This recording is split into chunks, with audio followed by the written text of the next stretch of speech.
This channel does not promote any violent, harmful, or illegal activities. All content provided by this channel is meant for an educational purpose only. পশ্চিম মেদিনীপুরের নারায়ণগড়ের সান্দেউলি গ্রাম, সেই সান্দেউলি গ্রামের রাস্তার ছবি যদি আপনাদের দেখাই, আমার আপনার প্রত্যেকের মাথা হেঁট হয়ে যাবে। তার কারণ দীর্ঘ 700 মিটার রাস্তা, সেই 700 মিটার রাস্তায় এমনিতেই খুবই খারাপ অবস্থা ছিল বৃষ্টি হওয়াতে। তা এমন পরিস্থিতি হয়েছে, দেখুন হৃদরোগে আক্রান্ত বৃদ্ধাকে এইভাবে ডুলিতে করে নিয়ে যাওয়া হচ্ছে। এরকম 700 মিটার রাস্তা তাকে তার বাড়ি থেকে, কারণ এই রাস্তায় অ্যাম্বুলেন্স কেন, মানুষ হাঁটার এই মুহূর্তে মানুষ হাঁটার কোনো রকম ব্যবস্থা নেই এই রাস্তায়। দেখুন বেহাল, এতটাই বেহাল পরিস্থিতি। সেখানে হৃদরোগে আক্রান্ত এক বৃদ্ধাকে ডুলিতে করে তার পরিবারের লোকজন এইভাবে মেন রোড পর্যন্ত নিয়ে আসছেন। সেখান থেকে যদি অ্যাম্বুলেন্স পাওয়া সম্ভব হয় তাহলে তাকে তার এই শারীরিক পরিস্থিতিতে হাসপাতাল পর্যন্ত হয়তোবা নিয়ে যেতে পারবেন। ভয়ঙ্কর এই ছবি, মাথা হেঁট করে দেওয়ার মতন এই ছবি। আমার সহকর্মী দেবব্রত এই মুহূর্তে সেখানে রয়েছেন। দেবব্রত, এই রাস্তার হাল দিনের পর দিন নিশ্চয়ই এরকম পড়ে রয়েছে, তবুও কোনো ব্যবস্থা নেই। আরও একবার এই ঘটনা চোখে আঙুল দিয়ে দেখিয়ে দিচ্ছে, প্রত্যেকবার বর্ষায় কি আমাদের এই একই ছবি বারবার দেখাতে হবে? কোনো ব্যবস্থা আদৌ গৃহীত হবে না কেন? ঠিক এই প্রশ্নটাই কিন্তু সাধারণ মানুষের, যে এই ব্যবস্থা অব্যবস্থা কেন বারবার সাধারণ মানুষ তারা জানিয়েছেন তাদের দাবি, কিন্তু প্রশাসন কোনো নজর দেয়নি স্থানীয় প্রশাসনের দিকে। অবশেষে কিন্তু এই সরস্বতী সামার, যাকে অসুস্থ অবস্থায় ঝোলাই করে নিয়ে আসা হচ্ছিল, যেই ছবি আমরা দেখালাম, সেই ছবি কিন্তু তাকে ইতিমধ্যে মেদিনীপুর মেডিকেল কলেজ হাসপাতালে নিয়ে এসে ভর্তি করা হয়েছে। তিনি মেদিনীপুর মেডিকেল কলেজ হাসপাতালে চিকিৎসাধীন। তার ছেলে, তার বৌমা, তার নাতি, তাদের বক্তব্য যে প্রায় 700 মিটার থেকে 1 কিলোমিটার রাস্তা, দীর্ঘ এই রাস্তাটা কোনো গাড়ি, বাইক বা এমনকি কোনো সাইকেল পর্যন্ত যাতায়াত করা অসম্ভব। তার ফলেই কিন্তু বাধ্য হয়ে তারা ঝুড়ি করে বা ঝোলা যেটা বলা হচ্ছে, ঝুড়ি করে তারা কিন্তু তাদের ঠাকুমাকে, তার নাতি বলছে তার ঠাকুমাকে নিয়ে আসা হয়েছে। অবশেষে প্রায় 1 কিলোমিটার, 700 মিটার থেকে 1 কিলোমিটার দূরে নিয়ে এসে তাকে অ্যাম্বুলেন্সে করে মেদিনীপুর মেডিকেল কলেজ হাসপাতালে নিয়ে আসা হয়েছে। বারবার স্থানীয় পঞ্চায়েত, ওখানেই পঞ্চায়েত সদস্য আমরা দেখছি নারায়ণগড়ের সান্দেউলি গ্রাম। ভোটের আগে তো এই গ্রামেও ভোট প্রার্থীরা হাত জোর করে ভোট চাইতে যান। ভোট হয়ে যাওয়ার পর তারা আজকের এই দৃশ্যটা দেখে হাত জোর করে গিয়ে ক্ষমা চেয়ে এই পরিস্থিতি সামাল দেওয়ার জন্য চেষ্টা আদৌ শুরু করেছেন, ভেবেছেন, কিছু জানিয়েছেন? এখনো স্থানীয় পঞ্চায়েত সদস্য বা স্থানীয় ওখানকার জনপ্রতিনিধিদের সাথে সেভাবে কোনো কথা বলে উঠতে পারা যায়নি, কেন তাদের সাথে আমরা যোগাযোগ করার চেষ্টা করছি। তবে এটাই কিন্তু সাধারণ মানুষের সঙ্গে এই মুহূর্তে, আমি একটু তোমাকে থামাচ্ছি, আমাদের সঙ্গে এই মুহূর্তে বিজেপি নেতা সজল ঘোষ রয়েছেন টেলিফোন লাইনে। সজলবাবু, এই ছবি দেখছি, এই ছবি আপনাদের দেখাচ্ছি এবং সত্যি আমাদের প্রত্যেকের এই ছবি দেখে মাথা হেঁট হয়ে যাচ্ছে। যেই উন্নয়নের আশ্বাস দিয়ে ভোট প্রার্থীরা এদের কাছে হাত জোর করে ভোট ভিক্ষা করতে যান, তাদেরকে, সেই ভোটারদের এই অবস্থায় কেন পড়তে হয় এ রাজ্যে? আপনিও তো একজন রাজনৈতিক ব্যক্তিত্ব।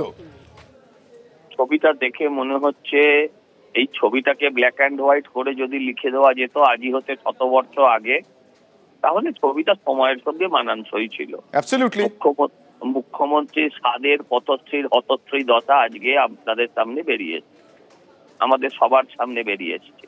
আর এই অবস্থা বাংলার শুধু একটি গ্রামের নয়, বাংলার সহস্রাধিক গ্রামের। আপনি যদি ইন্টিরিয়ারে যান তাহলে সর্বত্রই এই ধরনের অবস্থা। আপনি প্রশ্ন না করলে কারোর কোনো অভিযোগ নেই। এখানে তো কই সিদ্দিকুল্লার মতন কেউ জুতো দেখাচ্ছে না, ঝেঁটা দেখাচ্ছে না, তারা এটাকেই স্বাভাবিকভাবে মেনে নিয়েছে।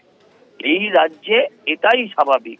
দেখুন, এই রাজ্যে বেঁচে থাকাটা হচ্ছে খবর, এই রাজ্যে মরে যাওয়াটা কোনো খবর নয়। এটা আমি বারবার বলি। সজলবাবু, আমি আপনার সঙ্গে একমত নই। আপনি বলছেন ঠিক, আমি জানি উদ্বেগের জায়গা থেকে, আপনিও বলছেন, আমিও উদ্বেগের জায়গা থেকে বলছি। আমি বিরক্তির জায়গা থেকে প্রশ্ন করছি যে মোটেও এটা কখনো বেঁচে থাকা দস্তুর হতে পারে না। দিনের পর দিন ওকে অজুহাত দেবে, ওকে ঘাড়ে দোষ চাপাবে, বিজেপি বলবে তৃণমূল করেছে, তৃণমূল বলবে বিজেপি, আর সাধারণ মানুষকে এই পরিস্থিতির শিকার হতে হবে। এক্ষেত্রে কোনো অজুহাত পাল্টা এই ধরনের স্বীকারোক্তি আমি অন্ততপক্ষে এই মুহূর্তে দাঁড়িয়ে গ্রহণ করছি না। প্লিজ কিছু মনে করবেন না। আমি এই মুহূর্তে তৃণমূল কংগ্রেস মুখপাত্র তন্ময় ঘোষের সঙ্গে যোগাযোগ করছি। তন্ময়বাবু, এই ছবিটা আপনাকে দেখাচ্ছি, আপনি বলুন তো, আজকে আমি আপনাকে প্রশ্ন করছি না, এই ছবিটা দেখে আপনার আমার কাছে কোনো প্রশ্ন আছে বলুন, আমি উত্তর দেব। না, এখানে প্রশ্নর কিছু ব্যাপার নেই। রাস্তার একটা অংশ ভেঙে গেছে, দেখা যাচ্ছে যে ঘটনাটা ঘটেছে তাতে একজন মানুষকে এইভাবে নিয়ে যেতে হচ্ছে, এটা সত্যি দুঃখজনক। কিন্তু পথশ্রী প্রকল্পে সমস্ত রাস্তাই করা হয়েছিল, আবার আরেক রাউন্ড রাস্তা করা শুরু হচ্ছে। আপনারা হয়তো জানবেন, আপনাদের কাছে নিশ্চয়ই তথ্য আছে যে প্রত্যেকটা জায়গায় গিয়ে গিয়ে সার্ভে করা হচ্ছে যে কোন রাস্তাগুলো আবার রিপেয়ার করা দরকার। সেই কাজ অতি দ্রুত শুরু করা হবে সারা রাজ্য জুড়ে, শুধু একটা জায়গা নয়। আপনারা পশ্চিম মেদিনীপুরের নারায়ণগড়ে দেখাচ্ছেন, আমি বলছি সারা রাজ্যে যে যে রাস্তাগুলো ভেঙে গেছে সেগুলো আবার নতুন করে কাজ শুরু হবে, কারণ এটা তো একটা কন্টিনিউয়াস প্রসেস। রাস্তা তৈরি হয়, ভেঙে যায়, আবার তৈরি করতে হয়। বেশ তন্ময়বাবু, আপনার কথার সূত্র ধরে আমি আপনার কথা শুনে আশ্বস্ত হয়ে আমি এটুকু ভরসা নিয়ে আপনার সঙ্গে এই টেলিফোনিক কনভারসেশন বন্ধ করব যে আগামী বর্ষায় আপনাকে ঠিক এই জায়গায় দাঁড়িয়ে আমাকে এই প্রশ্নটা করতে হবে না, এরকম আরও একটা ছবি দেখিয়ে। ফলে এই ছবিটা আমরা আশা রাখবো যে যেখানে যেখানে এই ধরনের ছবি তৈরি হওয়ার সম্ভাবনা আছে আপনারা প্লিজ ব্যবস্থা নেবেন। এটা আরও একবার আপনার কাছে অনুরোধ। Thank you very much. আমাদের রাস্তার এমন বেহাল দশা, তার জন্য আমরা ডিএম সাহেবকে লিখিত কমপ্লেন জানিয়েছি, বিডিও সাহেবকে মেল মারফত কমপ্লেন জানিয়েছি এবং এসডিও সাহেবকে আমরা মেল মারফত জানিয়েছি। একজন অসুস্থ হয়ে গেলে তাকে খাটে করে আমাদেরকে বয়ে আনতে হয়। বাচ্চা কাচ্চা সাইকেলে যে যাবে সে মতো অবস্থা নেই। এই মতো অবস্থায় আমরা অসহায় ফিল করছি। আমরা কোন রাজ্যে বাস করছি যে যেখানে একটা রুগীকে কাঁধে করে বয়ে নিয়ে যেতে হচ্ছে? এইটা প্রশাসন যাতে দৃষ্টিভঙ্গি দিয়ে বিবেচনা করে, তার জন্য আমাদের অনুরোধ।